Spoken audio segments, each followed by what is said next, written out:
The recovery in Asia is looking very strong indeed. So as at April this year, we are looking at 82% of 2019 already total air passenger traffic.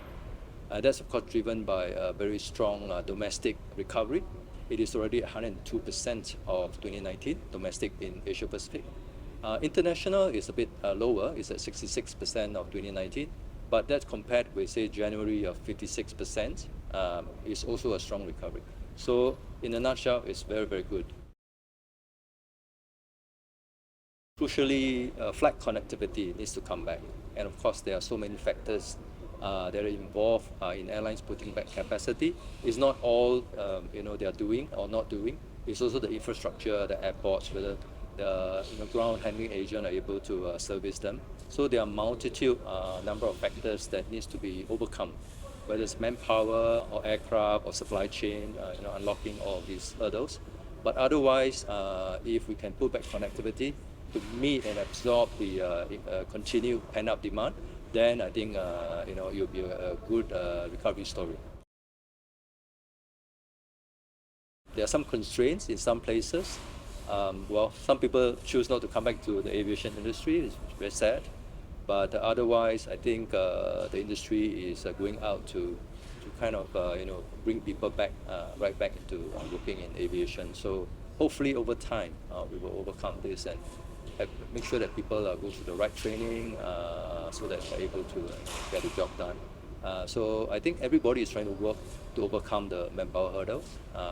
It just takes some time to get it all sorted out. In terms of COVID-related restrictions, there are still some countries in Asia Pacific that still have them. About 10 countries, I think, and some of them are like India, Indonesia, Philippines. We continue to advocate with the governments to sunset those restrictions because they are no longer required. We continue to do that, and hopefully everybody will remove the remaining restrictions soon. Number one, of course, is making sure that any travel restrictions that continue to be in place are sunset because they are no longer required. Secondly, is that airlines should work towards restoring connectivity, flight connectivity, back into the international system. There's a lot of pent-up demand in the marketplace, and we want to make sure that those pent-up demand are being met. And thirdly, of course, sustainability, the big word. We have to work very closely with all the stakeholders to make sure that we have the right policies in place to incentivize the production of SAF, sustainable aviation fuel. It's just not enough today. So that's a critical thing that we need to get done.